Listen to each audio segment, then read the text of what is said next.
Alors, shalom apôtre Emery Moussafir. Shalom, shalom. Dites-nous un peu, papa. Est-ce qu'avant la mort de Jésus-Christ, les croyants en Dieu étaient vraiment invoqués par les magiciens? Oui, oui, oui, oui, avant la mort de Jésus-Christ, d'abord nous vous remercions. Mais c'est vrai, ça fait longtemps que nous ne pouvons plus, quand même venir encore.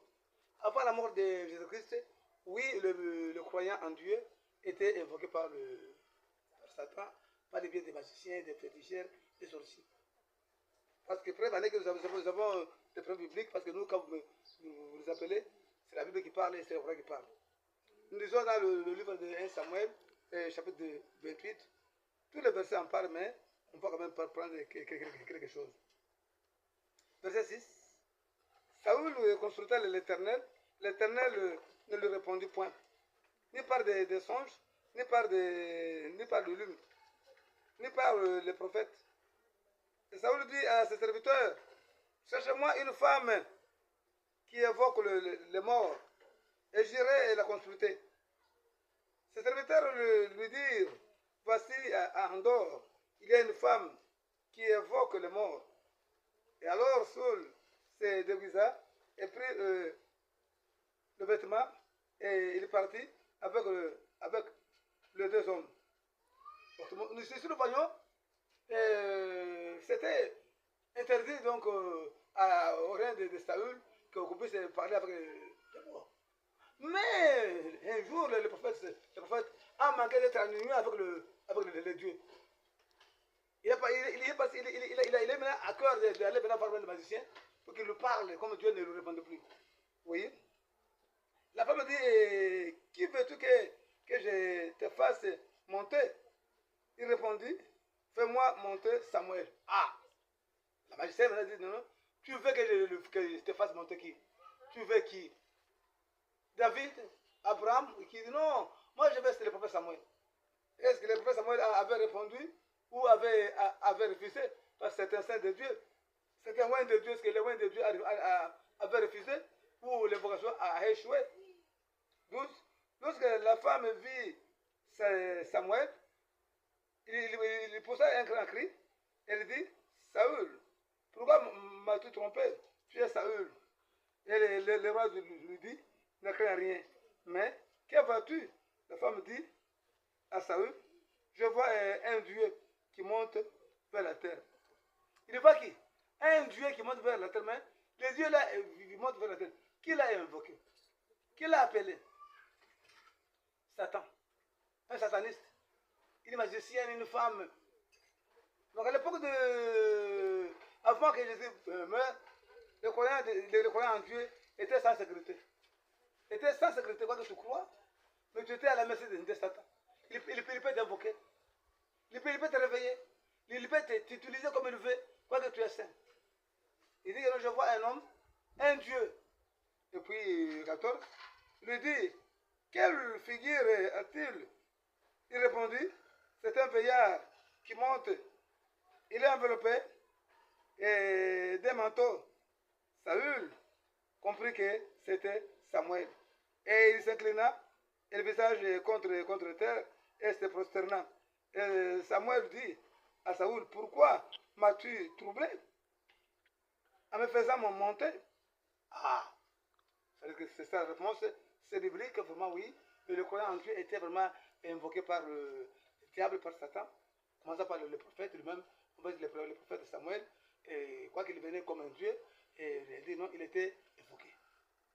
C'est ça la réponse. Donc c'était vraiment un moment dur, quoi que nous croyons, mais on peut être réveillé dans votre sommeil.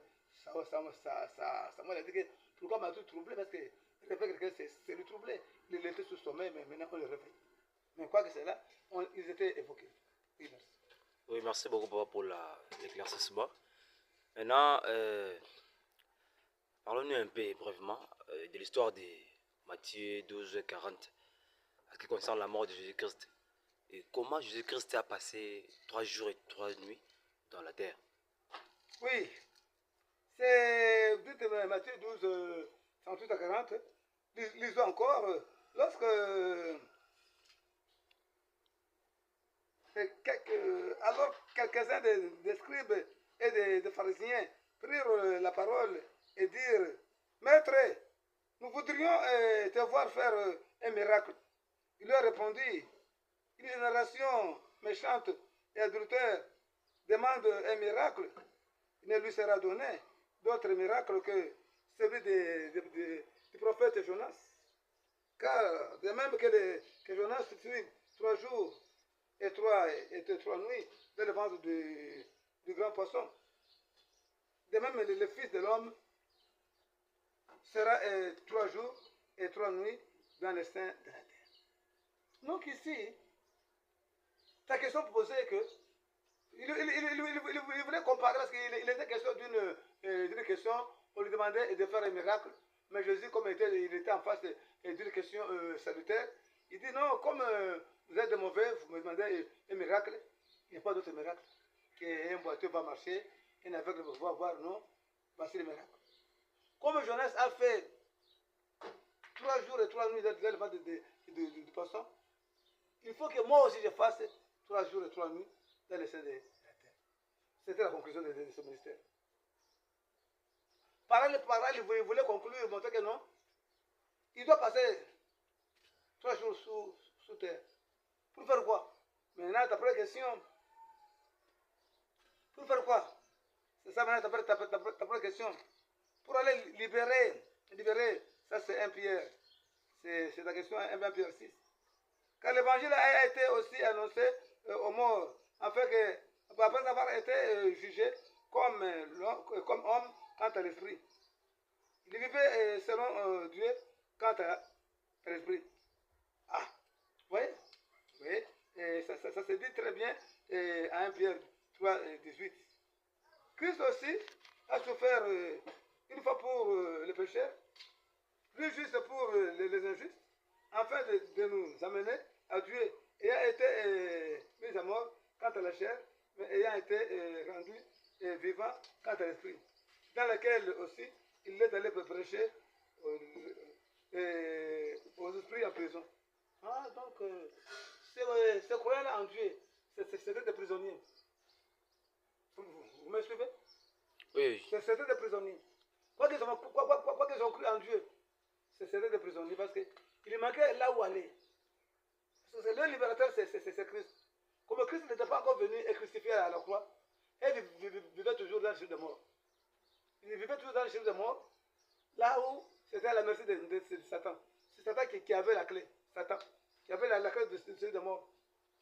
C'est Satan qui avait la clé de la mort. Il avait un mot sur les croyants et les faire mourir. Maintenant, comme Christ maintenant est déjà venu maintenant, il est mort maintenant à la croix, quant à la chair. Il est parti maintenant quant à l'esprit, il était vivant quant à l'esprit. Prêcher maintenant les esprits là qui sont maintenant en prison, les libérer, les cacheter du soi apostolique, afin de faire quitter de la mort à la vie. De celui de mort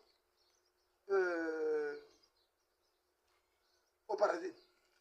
Ta question, ça se situe dans Luc 16. C'est là où ta question est bien répondue. Au 22, le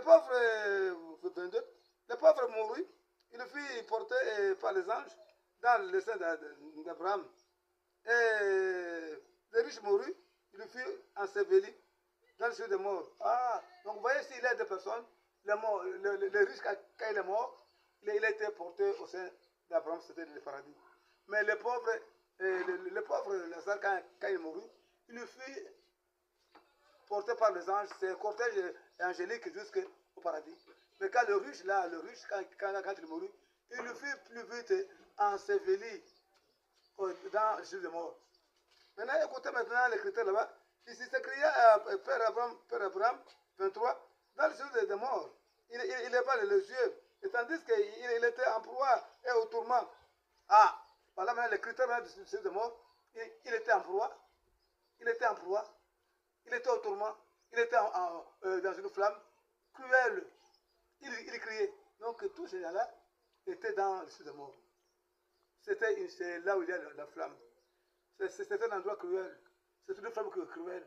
Mais quand Christ est mort, c'était pour les libérer maintenant de cet endroit-là, pour les faire passer maintenant du côté maintenant du paradis. Et c'est là où Abraham répondit, et mon fils, toi, tu as reçu les biens pendant ta vie et que Lazare a eu le mot pendant la sienne. Maintenant, il est ici consolé et toi, tu souffres.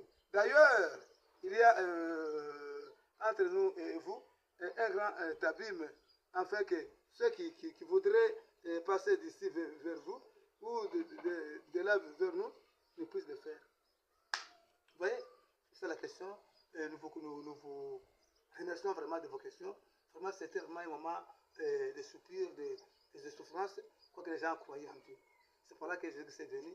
Quand il a crié à la croix, il est parti maintenant se prêcher. Ces 3 jours, c'était vraiment dans le travail évangélique, apostolique pour sauver, libérer les gens de la prison. Et c'est par là qu'il nous dit qu'il lui a la clé de la mort. C'est Apôtre chapitre 1, verset 18. Il dit que lui a la clé de la mort. Il est parti arracher cette clé dans la main de Satan. Et je suis Alpha, je suis le premier et le dernier. Vivant et j'étais mort. Et je suis vivant. Mais au secret des siècles, je tiens les clés de la mort et je suis de mort. C'est lui qui est maintenant le ténateur de la clé. C'est lui qui tient la clé. Donc, fini d'être invoqué par le Satan, par ses magiciens, par ses sorciers, fini. Quand maintenant les saints, les loins meurent, ils sont tranquilles, on va les enterrer, et aucun magicien ne peut plus encore les réveiller, les troubler encore dans leur sommeil, comme la magicienne a troublé le grand prophète Samuel. Donc, c'est là donc que nous sommes maintenant dans la sécurité. Quand vous avez quitté le monde ici, voyez que vous êtes dans les bonnes mains, nul ne peut avoir vous évoquer. Et si vous voyez que quelqu'un est mort, vous le voyez au niveau des quartiers 2, quartiers 3, ce sont les gens-là qui sont morts avant leur date.